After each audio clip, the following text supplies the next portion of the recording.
Mga pare, ito mga pare. Nakuha ni ate yung attention ko dito mga pare. Una hindi ko talaga lubos may isip eh. Hindi ko alam kung ano yung nilalagay niya ron mga pare sa sulok nung tricycle, kung ano yung sinisiksik niya ron mga pare. Pinagmasdan ko mabuti mga pare kung ano nga ba talaga yun mga pare. Siyempre sa akin pag-obserba mga pare bilang kismoso ko. Char lang. Ayun pala mga pare, yung parang pinagkainan ng fishball ata yung mga par, o parang basta yung parang cup, disposable cup mga par. Sinikisik niya ron mga par sa may tricycle mga par, kung makikita nyo mga par. Mamaya mga par, ito pa matindi dyan mga par. Kung nakikita nyo yung soft drinks na iniinom niya mga par. Kukunin niya ulit yan mga par, yung siniksik niya ron mga par na disposable cup mga par.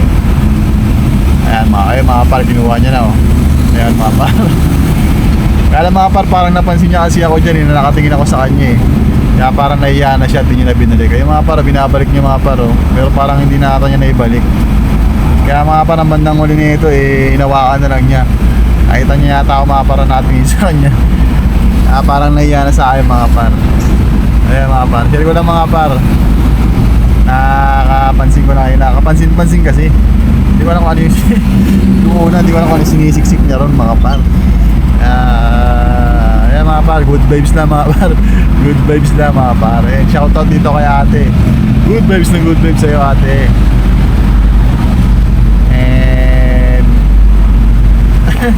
next time, huwag mo nang gawin yan ate ha. Pwede mo nang itapos sa tamang basurahan yan yung kalat mo ate.